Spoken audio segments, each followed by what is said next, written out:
안녕하세요. 네, 대문자 아이의 아프리카 오영진 작가님 모셨습니다. 반갑습니다. 와. 네, 안녕하세요. 오 작가입니다.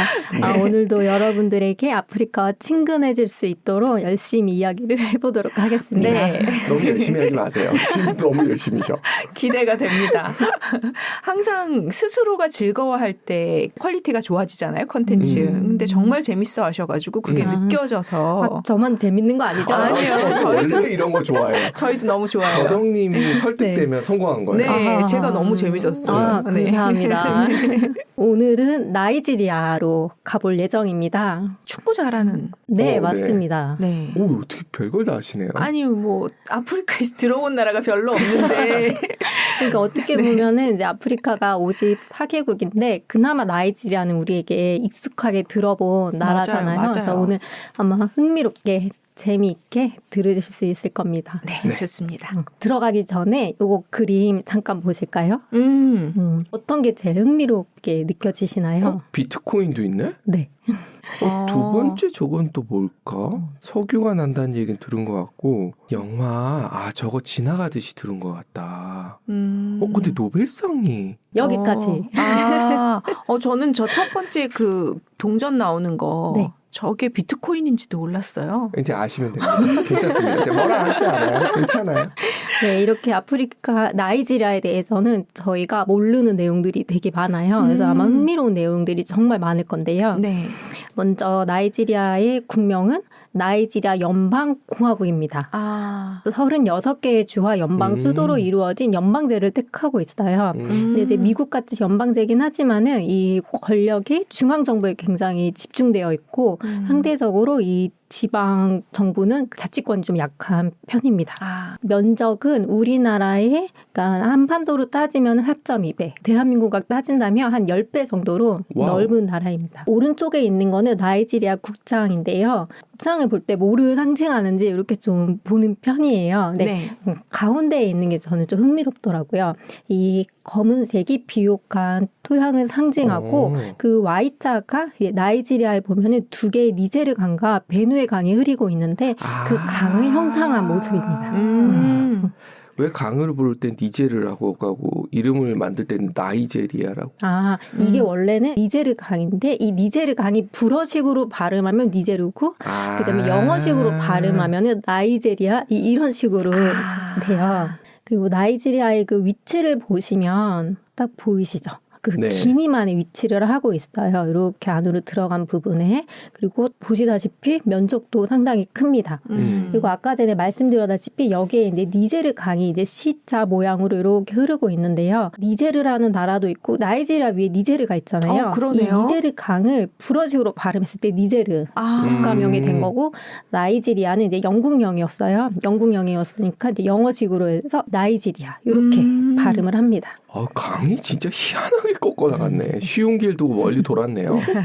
기후를 보시면 나이지리아는 비교적 서늘한 우기와 그리고 고온 다습한 건기로 이렇게 나눠집니다. 그래서 북부는 사하라 사막과 연결되어 있어서 고온 건조하고 남부는 기니만에 가까워서 고온 다습하고 그래서 연말과 연초가 나이지리아에서는 가장 덥다고 해요. 그래서 지금 보이는 사진은 이 나이지리아의 크리스마스 시즌을 보여주는 건데요. 이때가 또 가장 더울 시즌입니다. 나이지리아의 수도는 아부자라고 하는데요.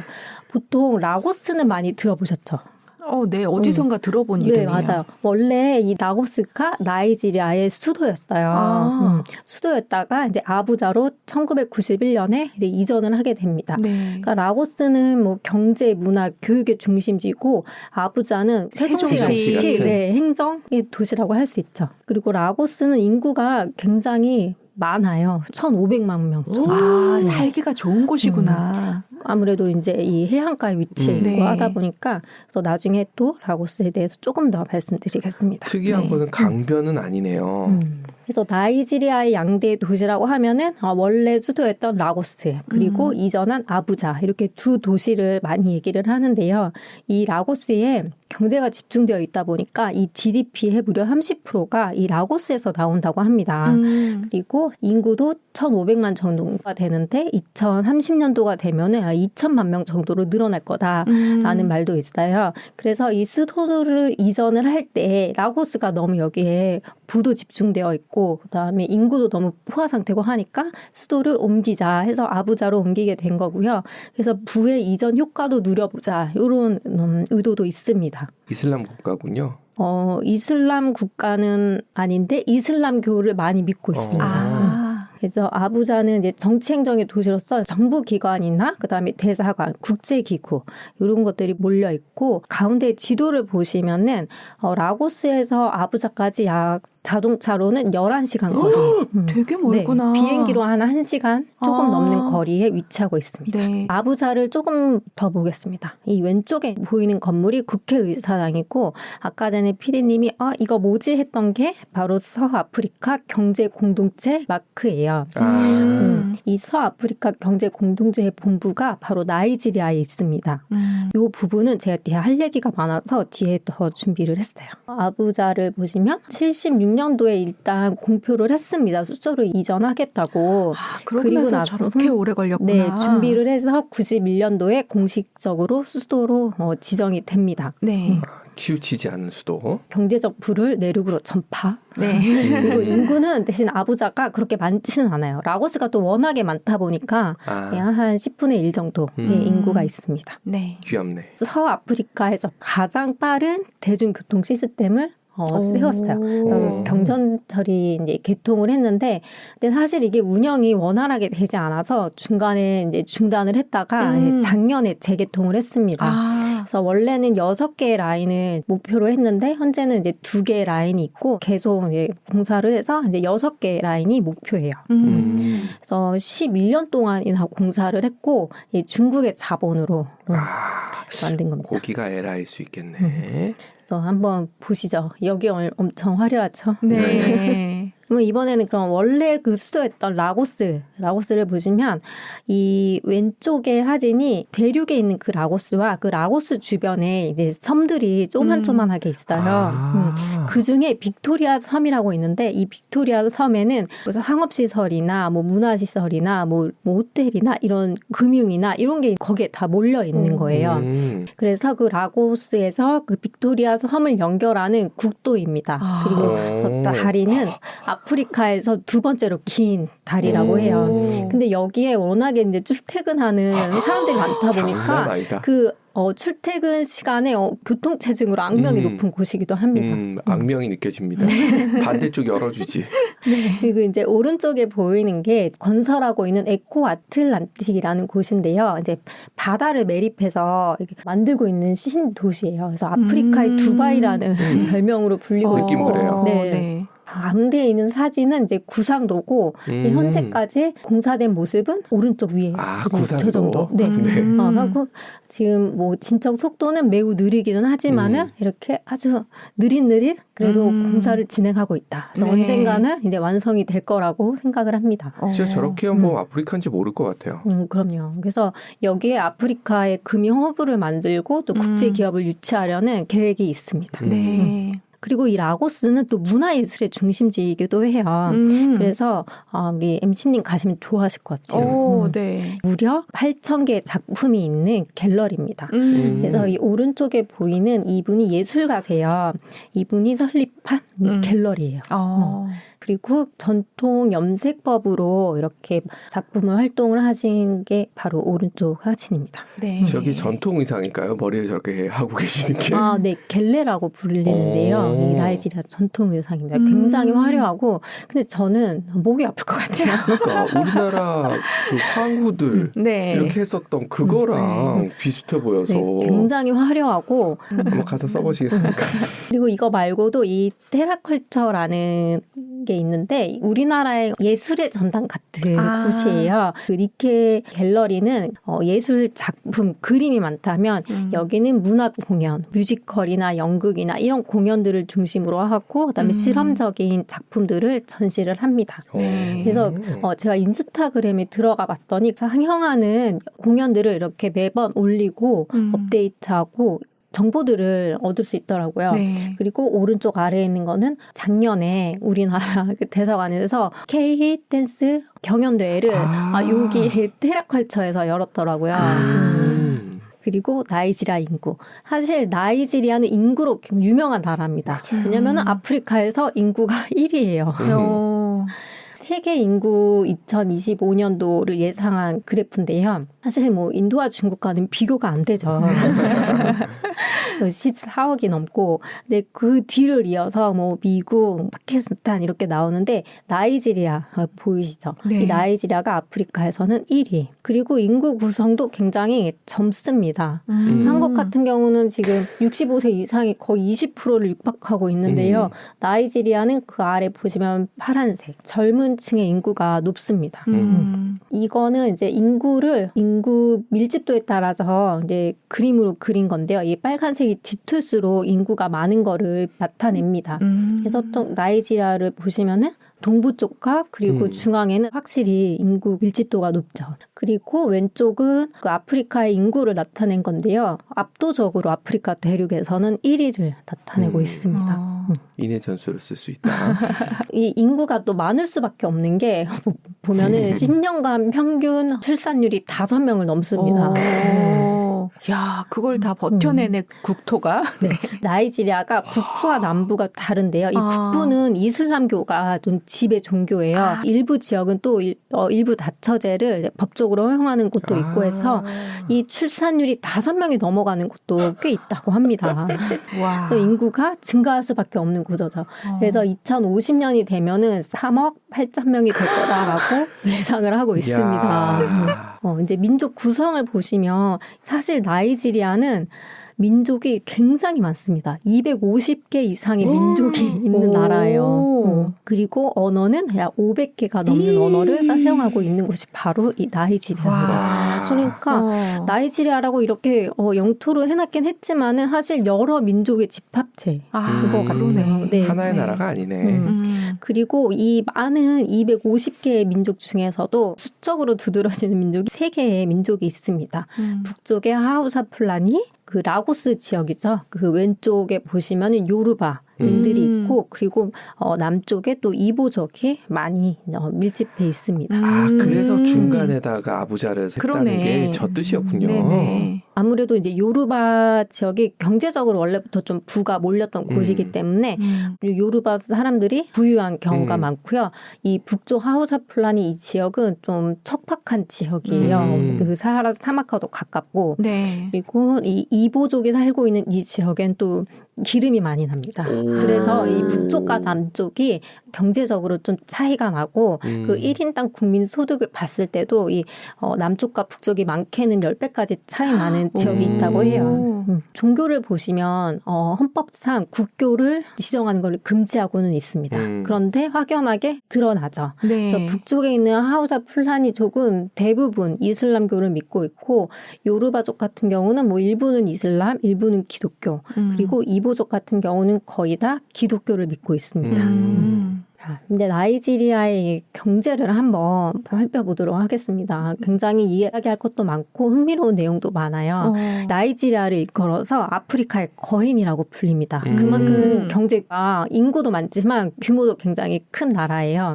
나이라라는 화폐를 사용하고 있고요. GDP를 보시면 24년도에는 아프리카에서 4위. 그리고 세계 53위를 차지를 했는데요. 기존에 이 17년도와 20년도는 또 아프리카에서 1위를 하기도 했습니다. 경제 규모가 정말로 큰 나라이죠. 사우스 아프리카가 떨어진 것도 신기하다. 그러게요. 많이 떨어졌네. 그래서 뭐 남아공, 알제리아, 나이지리아, 이집트 이 나라가 왔다 갔다 합니다. 근데 문제는 1인당 GDP는 굉장히 낮아요. 2,000불이 채 되지 않습니다. 그래서 아까 뭐 GDP는 상위권이었지만 1인당 GDP는 막 20위권 밖으로 밀려나고요. 세계적으로 봤을 때는 150 50위권 이하를 차지해서 그러니까. 그래서 보통 이 나이지리아가 양과 음이 있다 이렇게도 얘기를 하는데요. 얼마 전에 기사를 보면은 1인당 국민 소득이 20년 만에 최저치를 기록했습니다. 그러니까 빈곤이 더 심해진 거예요. 그리고 떨어지네. 네, 그리고 가장 가난한 나라 20위 안에도 와. 이런 기사들이 요즘에 많이 나오고 있어요. 나이지리아에 대해서. 아까 수도 보여주셨던 거랑 비교해보면 빈익빈부가 굉장히 심하다는 네, 뜻이네요. 맞습니다. 맞습니다. 그래서 나이지리아의 이 빈곤 문제가 이제 외신에도 많이 보도가 되고 있는데 왜냐하면 GDP는 굉장히 높은데 사실상 국민들은 너무 가난한 거예요. 빈곤율 이 그래프를 보시면 무려 23년도에 거의 40%에 육박합니다. 와. 그것도 이나마 이것도 96년도 이때에 비하면은 점점 감소를 하긴 했지만 이게 다시 상승하고 있는 추세고 조만간 나이지리아 인구가 2억 한 3천만 명인데 빈곤율이 거의 1억 4,400만 명이 넘을 거라고 와. 이제 세계은행에서는 예측을 하고 있습니다. 그럼 우리가 여기서 도대체 빈곤율이 뭐길래 이렇게 빈곤율을 통계를 내서 이거를 보고 심각하네라고 말할까 좀 궁금해 해볼 수가 있는데요. 사실 이 빈곤이라는 거를 상대적인 빈곤과 절대적인 빈곤으로 나눠볼 수가 있습니다. 저희 같은 경우는 이제 상대적인 빈곤을 얘기하고 주로 선진국은 개발도상국 같은 경우는 이제 절대적 빈곤을 얘기를 하는데요. 빈곤선 아래에 있는 사람들의 비율을 이제 빈곤율이라고 말하고 이 빈곤선을 이제 세계은행에서 정의하기로는 하루에 2.15달러로 이제 생활을 할 경우에 이제 빈곤선에 있다고 얘기를 합니다.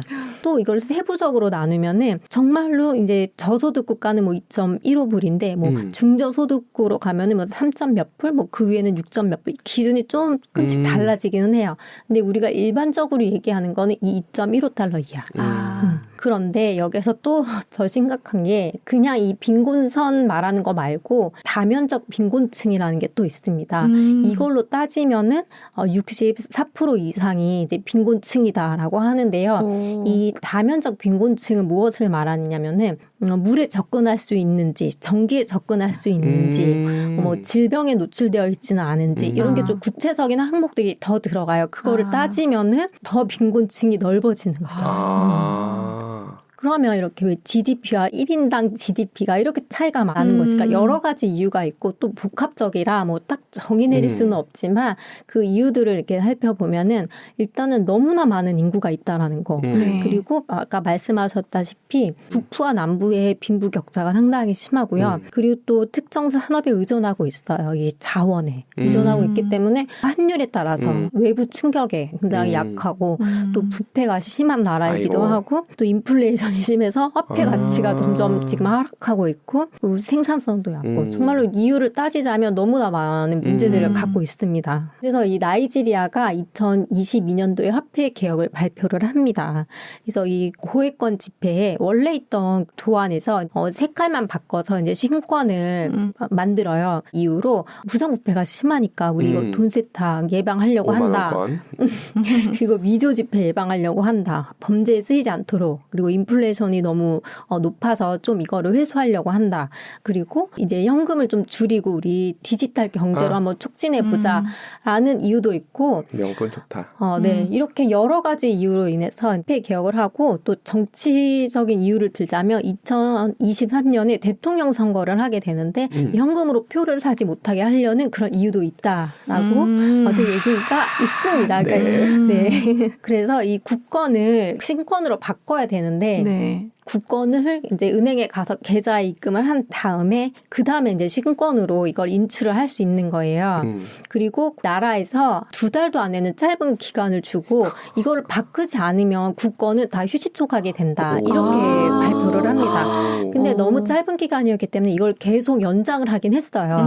근데 이제 사람들이 아무래도 마음이 급하잖아요. 휴지조각 된다고 하니까. 그래서 국권을 이제 신권으로 바꾸려고 하는데 근데 문제는 나이지리아의 많은 사람들이 계좌가 없습니다. 그렇죠. 네. 반 정도가 계좌가 없어서 이거 바꾸는데 문제가 있고 그러면 현금으로 이렇게 못하면은 그래도 경제활동을 해야 되잖아요. 그러면 우리 이거 모바일 결제를 해보자라고 했는데 사실상 이 네트워크가 그렇게 안정적이지 못해서 또 많이 활성화가 되지 못했고 그리고 워낙에 이 나라가 우리처럼 카드를 많이 쓰는 게 아니라 현금 기반 경제다 보니까 현금이 너무 부족한 거예요. 그래서 또 신권 교환을 사람들이 못합니다.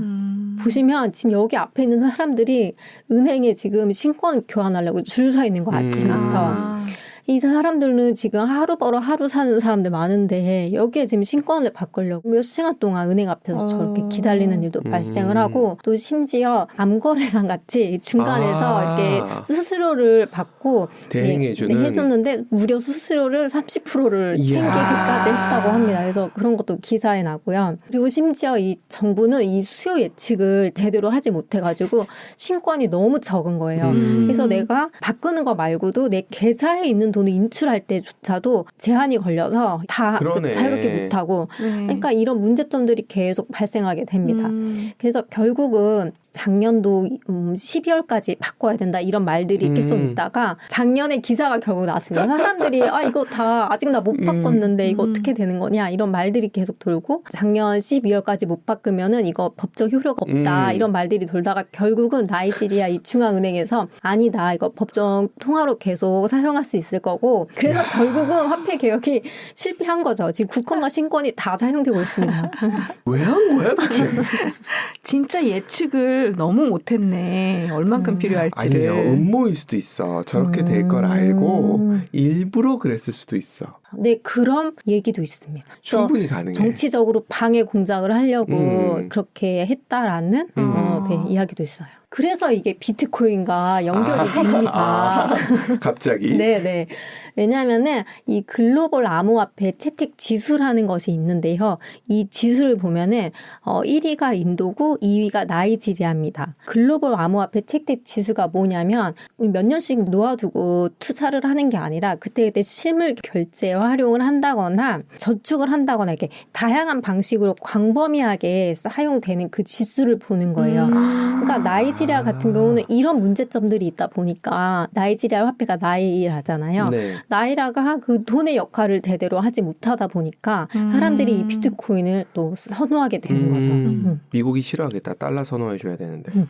그리고 거래를 할 때 이 사람들이 계좌가 많이 없다고 말씀을 드렸는데 이런 암호화폐 거래는 굳이 계좌가 없어도 이거를 만들어서 거래를 할 수 있고 나이라 가치가 굉장히 평가절하된 적이 있어요. 그러니까 사람들이 아무리 내가 똑같이 100만 원을 벌어도 그만한 값어치를 하지 못하니까 이럴 바에는 그냥 암호화폐가 비트코인이 더 안전하다. 이런 마음에 사람들이 비트코인을 더 선호하게 되는 거죠. 그리고 나이지리아 사람들이 이 비트코인에 관련된 인터뷰를 본 적이 있는데 본인은 주식보다 이 비트코인을 더 선호한다. 이렇게 생각하는 사람들도 꽤 있다는 거죠. 그렇겠네요.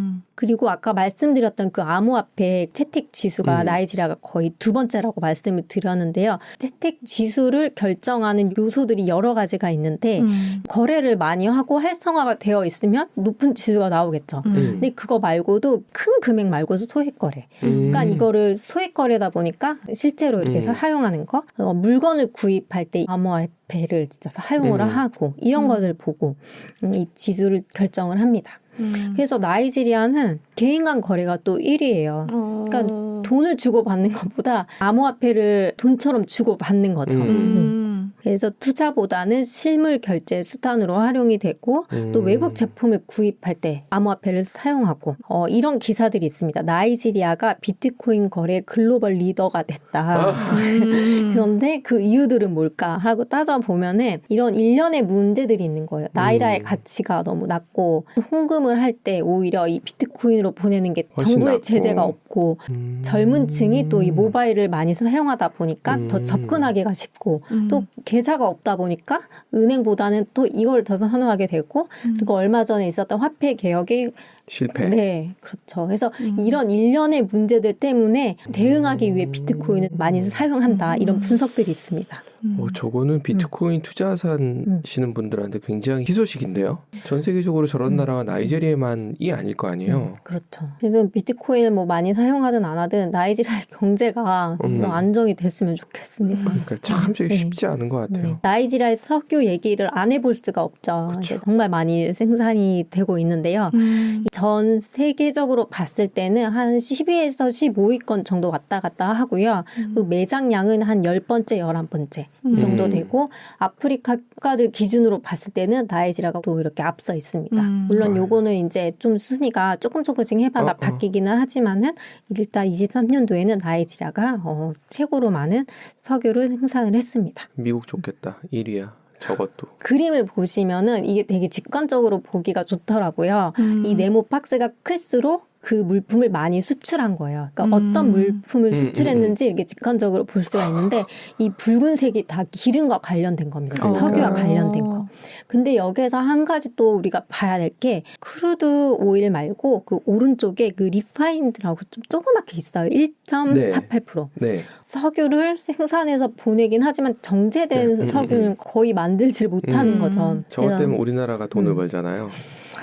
그래서 수출의 80% 이상을 빨간 박스 석유가 차지를 하고 국가 수입의 30%에서 40%를 또 차지를 하고 또 GDP의 뭐 6%에서 9%가 이 석유인 겁니다. 그래서 굉장히 석유에 치우친 경제고요. 근데 사실 나이지리아가 원래부터 석유를 수출했던 건 아니에요. 60년대까지만 해도 농업 국가였습니다. 그러다가 이제 70년대에 본격적으로 석유를 수출하면서 그걸로 인한 부를 창출하게 되죠. 근데 이제 이 석유가 많이 생산이 되고 있지만 이 산업 분포로 봤을 때 너무 이제 석유에 치우쳐져 있는데요. 이 맨 아래쪽이 농업이에요. 그리고 그 위에 산업이 있는데 이 산업의 대부분이 다른 뭐 제조업이나 이런 게 있는 게 아니라 거의 다 석유에서 나오고 있다는 거고요. 그래서 석유 산업의 문제점을 안 보고 지나갈 수가 없습니다. 네. 보시면 나이지리아 석유 공사에서 이 수출입을 관리를 하고 원유를 수출을 합니다. 근데 수출을 하는데 이거를 정제하고 그래야 이 좀 부가가치가 있는데 그럴 만한 기술도 없고 그리고 설비도 없고 하다 보니까 그냥 원유를 수출해 버리는 거예요.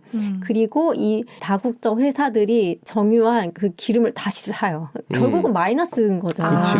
더 윗돈을 얹어서 가져와야 맞아요. 되니까. 그리고 이제 많은 석유를 수출을 하긴 하지만은 석유 산업의 또 문제점이 고용 창출 효과가 낮다는 겁니다. 그러니까 파이프 박으면 되는 거니까. 네, 맞아요. 그리고 뭐 기술이나 뭐 요런 설비 요런 게 중요하지 많은 노동 인력이 필요가 없는 산업인 거예요. 부정부패가 심하고 고질적인 문제들 때문에 이 석유 산업이 GDP를 많이 차지하고는 있지만 이 나이지리아의 그 국가 발전에는 좀 발목을 잡는 면도 없지 않아 있습니다. 네. 기름이 나는 만큼 여기에서 유출되는 기름으로 인해 또 자연 환경이 많이 파괴가 되겠죠. 그래서 2008년도에 이 나이저 델타 지역, 뭐 니제르 델타 지역이라고 얘기를 하는데요. 아까 그 이보족이 살고 있는 그 남쪽 아래 지역이에요. 여기가 이제 최대 석유 매장인데 쉘에서 오래된 파이프 라인을 써서 여기에서 이제 조금씩 기름이 유출되다가 이 지역이 다 이렇게 오염이 된 겁니다. 아이고야. 결국은 뭐 1억 1천만 달러에 합의를 했긴 했지만 이게 뭐 하루아침에 복구될 수 있는 게 아니라서 좀 이런 기업들이 경각심을 가지고 해야 되지 않을까 하는 생각이 들고요. 정유회사들이 좀 책임의식이 더 필요할 것 같아요. 그럴까요? 그들이 할까요? 라는 의문이죠. 네. 그래도 저런 게 있으면은 이제 다른 국가에서 협의할 때 저런 거에 대해서 꼼꼼하게 이야기를 하겠죠. 맞아요. 네. 그래야 될 것 같습니다. 이번에는 서아프리카 경제 공동체 이야기를 한번 해볼 건데요. 아까 그 PD님이 말씀하셨던 게 바로 요겁니다. 네. 우리가 흔히 줄여서 에코와스라고 불립니다. 경제 공동체에는 12개의 국가가 포함되어 있고요. 1975년도에 설립된 공동체입니다. 경제 공동체이긴 하지만 경제적 압력을 가해서 정치적으로도 영향력을 미치고 있는데요. 네. 그래서 이 서아프리카의 나라들의 관세를 낮추고 또 이동이나 거주를 좀 자유롭게 하고 또 평화 유지를 할 수 있는 그런 평화 유지의 역할도 하고 있는 게 바로 이 서아프리카 경제 공동체입니다. 그런데 원래는 이 나라가 15개 국가였어요. 네. 그랬다가 올해 이제 12개 국가로 이제 줄어들었는데 그 말리, 부르키나 파소, 니제르 이 세 나라가 쿠데타 벨트에 있는 나라들이에요. 이 나라가 사실은 24년도에 탈퇴를 하겠다고 통보를 했고 근데 공식적으로 효력은 1년 뒤에 발생을 하기 때문에 25년도에 공식적으로 탈퇴가 되었습니다. 네. 제가 노란색으로 비끈친 부분이 이 세 개의 나라들인데 보시면 면적으로 따지면 거의 절반이에요. 그러네. 네. 하지만 경제 규모로 봤을 때는 10% 미만밖에 되지는 않습니다. 그 세 명이 모인 거예요? 쿠데타 네, 3인방? 네. 참, 네. 저렇게 단체 사진이 찍은 게 더 신기하다. 네, 그래서 지금 이 쿠데타 벨트를 보시면 원래는 이 니제르 이 지역은 아직 군사 정권이 들어오기 전이었는데 이제 가장 마지막에 쿠데타가 일어나고 군부 정권이 들어섭니다. 이런 보도들이 있었어요. 이 마지막 보루였던 니제르마저 쿠데타가 일어났구나. 군사 정권이 들어섰다. 이렇게 얘기를 하는데 왜냐하면 이 니제르는 굉장히 빈곤한 국가기는 하지만은 민주주의를 기반으로 개발 정책을 피고 있는 나라였어요. 근데 그랬기 때문에 이제 뭐 마지막 볼이었다 이런 표현들을 쓰고 있고 이제 이 쿠데타 벨트 지역이 계속 지속적으로 치안도 불안하고 뭐 분쟁이 계속 됐죠. 무장 세력이 또 여러 활동들을 하고 있고 탈퇴했던 세 개의 나라가 또 연합을 해서 공동체를 또 만들었습니다. 그리고 쿠데타 벨트 지역을 보면은 러시아에 대한 지지가 많아지고 있고요. 니제르, 부르키나 파소인데 지금 러시아 국기가 보이시죠. 이 서아프리카 경제 공동체에 또 흥미로운 것 중에 하나가 지금 이 나라들은 다른 화폐들을 쓰고 있는데 우리가 정말 유럽연합처럼 하나의 화폐를 써보자 해가지고 화폐 이름이 에코예요. 그래서 2027년까지 우리 단일 화폐를 도입을 해서 우리 12개 국가에서는 이 화폐를 쓰자라고 했는데 사실상 이게 27년까지 안 될 것 같아요. 지금 중지되는 상황이고 일단 뭐 프랑스어권과 그다음에 영어권이 섞여 있는데 그 중에 또 문제가 있고 또 회원국들 사이에 경제적 정체적인 그런 차이들 때문에 이게 쉽게 진행이 되지 않는다고 합니다. 쉽지 않죠. 네. 프랑스 식민지를 보면 지금 세파프랑을 쓰고 있어요. 그래서 아프리카 14개 국가가 프랑스에 이 세파프랑을 쓰고 있는데요. 진짜요? 네. 제가 이걸 준비해서 너무나 흥미를 봤는데 제가 돈도 가져왔어요. 오. 보이시나요? 우와. 네. 우와. 네. 사실 이거는 제가 카메룬에 출장 갔을 때 쓰고 남은 돈을 가져온 건데요. 네. 거기 있을 때 몰랐거든요.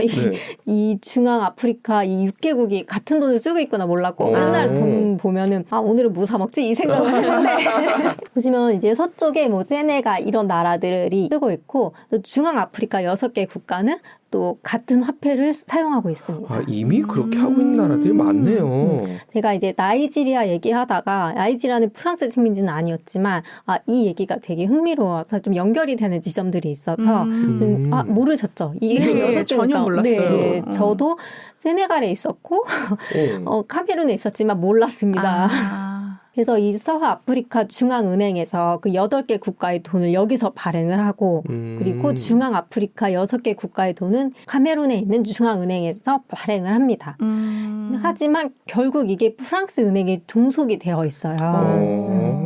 그래서 이 세파프랑은 1945년도에 도입이 되었고 말로는 식민지 간의 경제적인 통합과 경제 발전을 촉진하려고 이제 만들었다고는 했지만 결국은 화폐를 종속시키고 경제적 지배를 계속해 나가려는 의도가 깔려 있는 거죠. 그래서 이 그림이 잘 보여주는데요. 결국은 부를 계속 프랑스로 공국으로 보내는 거나 마찬가지 역할을 하는 거죠. 프랑스 대단해. 네, 엄청 대단합니다. 화폐를 발행하는 것뿐만이 아니라 이 세파프랑 쓰는 나라들은 외환 보유고의 50%를 프랑스의 재무부에 이렇게 예치를 해놔야 돼요. 네, 그리고 프랑스 입장에서는 이런 거죠. 우리가 너네 그 화폐를 보증을 해주는 거다. 이런 식으로 얘기를 하고 그래서 이제 그러니까 아프리카 화폐에 대한 좀 신뢰가 떨어질 수 있잖아요. 그러니까 이 프랑스 자기네들이 보증을 해주니까 신뢰할 만하고 안정적이다라고 얘기를 하는 거죠. 그리고 이 세파프랑은 그 유로화에 고정이 되어 있습니다. 환율이. 환율이 되어 있어요. 어떻게 보면은 장점도 있을 수 있겠지만 이 아프리카 국가들 이제 개별적으로 봤을 때는 본인들이 자유롭게 어떤 통화 정책이나 경제 정책을 맞아요. 하고 싶을 때 이 50% 외환 보유 거기에 가 있으니까 아무래도 힘들겠죠. 그리고 그리고 어디에 뭐 좋은 투자를 하고 싶어도 50%나 프랑스에 가 있으니까 이거를 자유롭게 쓸 수가 없는 거예요. 그래서 투자 기회를 놓친다거나 결국은 나라만 독립을 했지 경제적인 주권은 없다고 봐야 되는 거죠. 그러니까 미스터 선샤인 보면 거기서 일본이 침투하기 시작하면서 합병되기 전에 일본 돈을 쓰게 만드는 장면이 나오거든요. 그게 시작인데 거기에 말려든 거네. 미스터 선샤인은 안 봐서 그래. 맞아요. 그래서 이런 것 때문에 아까 전에 쿠데타 벨트에 있는 사람들이 프랑스에 대한 반감이 굉장히 많습니다. 나라도. 경제적으로도 벗어나야 된다 이런 반감들이 많고요. 그래서 이 예전 자크 시라크 전 대통령이 했던 말이에요. 프랑스 은행에 보관된 돈의 대부분이 아프리카 대륙에 착취해서 나온 것을 인식해야 된다. 본인이 인정을 했습니다. 근데 왜 안 줘? 줄 순 없다. 그러니까 아프리카에 갈 일이 있으면 돈을 보면은 프랑스를 떠올려라. 그쵸. 뭐 먹을지 생각만 하지 말고. 프랑스 나쁜 놈이다라 생각해라. 그러니까 제가 되게 이거를 준비하면서 좀 부끄러웠던 게 저는 거기 몇 년 동안 있으면서 이런 거에 대한 구조적인 문제나 이런 거를 한 번도 생각해보지 않았다라는 게 좀 세상 부끄럽더라고요. 그런 거 생각하는 사람 누가 있어요? 아니, 그때는 진짜 뭐 먹을까만 생각했으니까. 네, 이제는 가벼운 얘기, 재밌는 얘기. 할리우드는 됐고 난리우드 영화에서 얘기를 해보겠습니다. 난리우드라고도 하고요, 놀리우드 이렇게도 얘기를 하는데요. 저기 진짜 있어요, 저 간판이? 노래 들어보셨나요? 아니요. 아니요, 그 발리우드는 들어봤어요. 아, 맞아요. 그건 인도. 맞아요. 미국에 헐리우드가 있다면 인도에 발리우드가 있고 나이지리아는 난리우드가 있습니다. 우리나라 독창적이네, 충무로. 근데 이 난리우드라는 단어에 대해서 또 반감이 있는 사람이 있긴 있어요. 미국이나 인도에 그냥 그 모방하는 거 아니냐. 단순히 이렇게 비하해서 말하기도 하고 그래서 자기는 우리의 나이지리아의 정체성이 담겨있지 않은 단어이기 때문에 이거를 싫어하는 사람들도 있기는 하지만 난리우드라고 이렇게 많이 일컬어집니다. 영화 편수가 세계 2위입니다. 인도 다음이에요. 1년에 2,500편. 우와. 그리고 영화 종사자만 해도 100만 명이 넘습니다. 물론 인구가 많기는 하지만 100만 명이 결코 적은 숫자가 아니죠. 그러네. 네. 그리고 아까 그 라고스가 경제 중심지지만 또 문화의 중심지라고 말씀드렸잖아요. 네. 이 영화관 시설도 한번 보시죠. 아이맥스 영화. 네. 라고스에는 무려 46개의 영화관이 있고요. 여기에 뭐 극장관 이런 것도 몰려 있습니다. 제가 한 가지 또 흥미로운 게 마이 선샤인이라는 영화가 한국말로 제작된 영화예요. 네. 나이지리 사람들이 나와서 사실 요거는 작년에 이 영화가 막 나왔을 때 우리나라 뉴스에서도 화제가 됐던 건데요. 마이 선샤인 나의 헤스타일. 그 제목도 되게 한국스럽죠. 이 주인공들이 한국에 있는 고등학교에서 벌어지는 러브라인? 사랑 그런 이야기예요. 그래서 제가 또 보고 왔습니다. 처음부터 끝까지 다 본 거는 아닌데 보시면은 4개월 만에 113만 뷰예요. 지금 저 이거 지금 열심히 찍고 있는데 10,000뷰 나온 거 없잖아요. 이거 엄청납니다. 113만 뷰. 그래서 한번 들어가서 보시면은 재밌을 것 같아요. 나이지리아의 그 문화도 느낄 수 있고 배우들이 연기하는 모습도 볼 수가 있는데 근데 이제 한국말로 연기를 하는데 100% 다 한국말로 연기를 하는 건 아니고 이제 긴 호흡으로 가는 거는 영어로 하고 보시면은 짧게 대박 미안해 진짜 사실인데 뭐 이런 거 짧은 말들은 한국어로 이제 대화를 합니다. 요즘에 K-드라마 엄청 인기잖아요. 그래서 한국어와 한국 문화에 관심 있는 사람들을 타겟으로 이제 만든 거예요. 한국어도 들을 수 있으니까. 그래서 영화 아래에 달린 댓글인데요. 너무 재밌다. 2편 빨리 제작해달라. 그리고 또 한국 사람들은 이거 한국 영화인가? 한국말 왜 이렇게 잘해? 막 이런 반응들? 되게 고퀄이다. 이런 저는 이 댓글 읽는 게 더 재밌었습니다. 이번에 아프리카 문화에 대해서 이제 조금 더 얘기를 해보자면 우리나라는 작년에 이 한강 작가님이 노벨 문학상을 수상하셨는데요. 네. 아프리카는 86년도에 나이지리아가 제일 먼저 노벨 문학상을 수상을 했습니다. 그래서 이분이 원래 소잉카라는 작가님이시고요. 지금 한 90세 정도 되셨는데 꾸준하게 작품 활동을 하셔서 52권의 책을 이미 집필을 하신 분이에요. 이분이 쓰신 책의 내용에 뭐 군부 독재를 비판한다거나 부정부패에 관련된 책을 쓰신 하신 분입니다.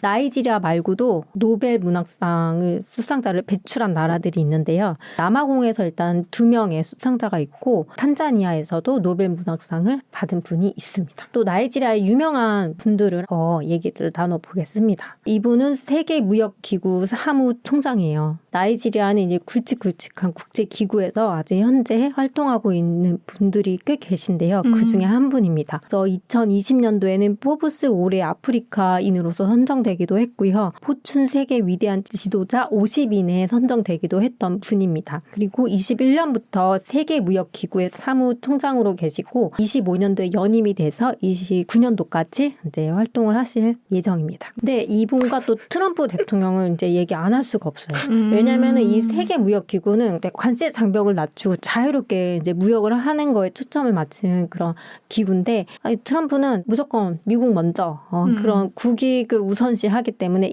이 세계무역기구와 굉장히 반대의 입장 그렇죠. 정책을 펴고 있기 때문에 많은 갈등이 예상된다. 그리고 미국이 탈퇴할지도 모른다. 이런 얘기들이 있습니다. 그래서 트럼프 대통령이 재임 기간 동안 이 세계무역기구와 큰 갈등과 또 해결해야 될 문제가 많은 것으로 전망이 되고 있습니다. 궁금하네요. 트럼프는 근데 왜 저런 표정으로만 사진이 찍힐까요? 그리고 또 한 가지 더 얘기할 게 이분이 21년도에 사무총장으로 이제 처음 이제 임명이 되셨는데 20년도까지 트럼프가 있었고 21년도에 바이든 정부가 들어서요. 근데 이 세계무역기구 사무총장 같은 경우는 회원국들이 만장일치가 돼야지 이게 임명이 되는데 트럼프가 반대를 해서 이제 바이든 정부로 넘어간 다음에서야 동의를 얻어서 임명이 됐다는 말이 있습니다. 한판 붙어야 되겠네. 재밌을 것 같은데 싸우면. 그래서 올해 이분이 이제 소방관 역할을 할 것이다라고. 괜찮겠다. 소방호수 갖고 쏘면서 기대해 보겠습니다. 네. 또 이분 말고 아프리카 개발은행의 총장도 나이지리아 사람이고 유엔 부사무 총장도 나이지리아 사람이 지금 맡고 있습니다. 나이지리아 역사 이야기를 조금씩 해보려고 합니다. 네. 나이지리아 역사도 굉장히 흥미로워요. 원래 나이지리아 지금 지역에는 베냉 왕국이 있었습니다. 베냉 왕국은 이제 나이지리아 옆에 있는 베냉 국가와는 좀 다른 곳이에요. 그래서 혼동하시면 안 되고 이 베냉 왕국은 당시에 왕국의 모습인데 이 만리장성보다 4배나 긴 성벽이 여기를 두르고 있었다고 합니다. 지금은 많이 파괴가 돼서 거의 남아있지는 않은데요. 그 이후에 1485년도에 포르투갈이 여기에 오게 되는데 베냉 왕국을 보고 참 아름답고 발전된 모습에 놀랐다고 해요. 그리고 나서 이제 16세기에 유럽의 약탈과 노예 무역이 많아지게 되죠. 감동했으면 끝까지 가야지. 근데 영국은 또 왜 그랬는지 모르겠는데 여기 와가지고 1897년도에 갑자기 난데없이 왕국 전체에 방화를 합니다. 불 불러서 다 파괴가 돼요. 여기 건물이나 이런 게 다 파괴가 되고 대신에 또 물건들은 약탈을 합니다. 물건 이 상하나 뭐 청동으로 되게 유명한 이런 액자들을 약탈을 해서 다른 국가에 팔기도 하고 대형 박물관에 가면 600여 점이나 그때 약탈했던 걸 가지고 있습니다. 다음에 꼭 가봐야지. 또 부끄러운 이야기인데 제가 20대 때 이 대형 박물관에 가서 그 유물들을 보면서 저는 그때 정말 영국 너무 대단하다. 이런 유물들을 다 이렇게 보관을 잘해놓다니. 보관을 해놓다니 이거 하루가 돼도 못 보는구나. 막 이런 생각만 했는데 점점 이들 실처럼 실체를 알고 나면 또 훔쳐왔습니다. 그래도 쟤는 공짜로 보여주잖아. 프랑스 애들은 뭐야? 그것도 돈 내고. 도토리 키재기다. 더 나빠. 난 프랑스 더 나빠. 그리고 이 나이지리아의 이 베냉 왕국 말고도 당시 그 위에 고토 칼리파 제국이 또 있었는데요. 이 굉장히 큰 제국이었습니다. 인구가 1000만 명 정도가 되고요. 카메룬, 부르키나파소, 남부 니제르 영역까지 있었던 제국인데 이 지역은 이슬람교를 믿고 있고 나중에는 프랑스 식민지령으로 합병이 됩니다. 그래서 이제 영국의 식민지배 역사를 조금 보면 종교적으로 북부와 남부가 좀 나눠져 있다고 말씀을 드렸는데요. 그래서 북부와 남부를 1900년도에 각각 보호령으로 함습니다. 그리고 나서 1914년도에 북부와 남부를 합병을 해서 이제 하나의 식민지로 이제 만들어 버려요. 그래서 이제 북부와 이제 남부를 이제 식민 지배를 할 때 분리 지배를 합니다. 방식이 약간 좀 다른데요. 북부 같은 경우는 아까 이슬람 제국도 있었고 이슬람의 색채가 굉장히 강해서 그 종교 지도자를 중심으로 어느 정도 중앙 집권화가 되어 있으니까 간접적으로 이 사람들과 이제 협의를 통해서 이렇게 지배를 하고 남부 같은 경우는 그 노예무역이나 이런 것 때문에 좀 약간 그 전통 문화나 이들의 그 신뢰가 약간 파괴된 상태여서 직접 지배를 합니다. 그리고 예전부터 이 남부 지방을 또 많이 왔기도 했고 그래서 여기는 이제 직접 지배로 합니다. 그래서 북부와 남부가 지형적으로도 척박하고 또 풍요롭기도 하지만 교육 격차도 생기게 돼요. 직접 지배를 하면서. 그리고 나이지리아가 이렇게 식민 지배를 하다가 나중에 독립을 합니다. 근데 독립을 하고 얼마 되지 않아서 내전이 일어납니다. 근데 대부분의 이 식민지 국가들이 식민 지배를 받다가 독립을 했는데 정권이 불안정하고 뭐 어떻게 하다가 내전이 일어나고 그 이후로 민주정권이 들어서는 이런 양상을 보이는데 여기도 좀 마찬가지예요. 특히 이 나이지리아 내전은 비아프라 전쟁이라고 부릅니다. 남부 지역에 이보족이 중심으로 많이 분포했다고 말씀을 드렸는데요. 그 이보족 중심으로 분리 독립을 하겠다고 선포를 합니다. 그래서 이제 내전이 발생하게 되는데요. 분리 독립을 하겠다고 하니까 나이지리아 연방군이 이걸 아무래도 제재를 하려고 하겠죠. 네. 그래서 결국에는 완전히 참패를 하고 기득권에서 이제 완전히 배제가 되는데요. 당시에 어떻게 참패를 당했냐면 이 아래 보면은 하코트 항구가 보일 거예요. 빨간 동그라미. 네네. 여기를 완전히 봉쇄를 해버립니다. 그래서 결국에는 이 군사 물자도 들어올 수가 없고 무엇보다 이 식량 공급이 되지 않아서 거의 굶어 죽는 사람이 엄청나게 발생을 합니다. 당시에 굉장히 많은 사람들이 굶어 죽습니다. 아까 200만이라고 적혀 있더라고요. 네, 200만 정도의 사람들이 굶어 죽고 또 난민도 굉장히 많이 발생을 하게 되죠. 네. 비아프라 전쟁이 끝나고 이제 갈등과 분쟁이 계속되고 그러다가 이제 99년도에 민정 정권이 들어서게 되는데요. 지금의 현재 대통령이 이 라고스의 대부라고 불리는 볼라 티누부 대통령입니다. 이분은 원래 경제 중심지였던 그 라고스에서 2번이나 주지사를 했던 분이에요. 그러니까 라고스를 기반으로 했던 정치인이고 주지사로 역임을 했지만 이 킹메이커 역할도 했습니다. 이분이 당선되기 그 전 정권의 대통령을 만드는데 크게 기여를 했고 그것뿐만이 아니라 뭐 정치계, 뭐 장관 이런데 이 사람의 영향력이 안 닿는 데가 없을 정도로 굉장히 영향력이 있는 사람이고 그래서 23년도에 대통령으로 당선이 됩니다. 근데 23년도에 있었던 대통령 선거가 나이지리아 역사상 가장 이변이 많았고 또 치열했던 그런 선거로 기억이 되고 있는데요. 투표를 보시면 비슷비슷해요. 그리고 한 가지 또 흥미로운 게 여기 세 번째 보이는 피터 오비라는 정치인인데 사실 이 정치인의 기반은 라고스가 아닙니다. 라고스의 기반은 아까 그 티누부 대통령이 원래 기반인데 네네. 이 젊은 정치인이 라고스에서 승리를 해요. 네. 그래서 굉장히 이변이 많았던 대통령 선거이고 많은 사람들이 또 놀라기도 했습니다. 이 사람은 부패 척결을 공약으로 내세워서 젊은 층의 지지를 굉장히 많이 받았는데요. 이 나이지리아의 유권자의 비율을 보면은 34세 이하 유권자가 약 40%를 차지해요. 그러니까 젊은 사람들이 대부분 이 사람에게 투표를 한 거죠.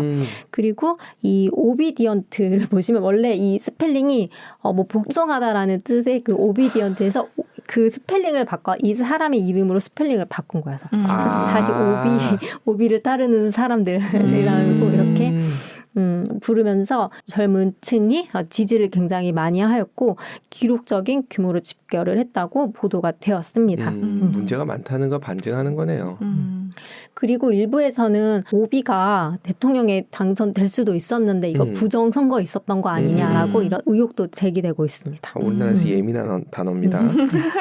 그래서 이 피터 오비는 근데 이 이보족 출신이에요. 그 정치권에서 많이 배제되었던 사람들이 아까 이보족이라고 말씀되었는데 여기에 관련된 기사들도 많이 나오고 비아프라 문제를 이 사람이 끝낼 수 있을 것인가. 네, 이게 연결돼서 비아프라와 이 이보족과 연결되어서 이런 기사들도 많이 나왔습니다. 아직 갈등이 있다는 거네요. 네, 아직까지 갈등이 지속되고 있습니다.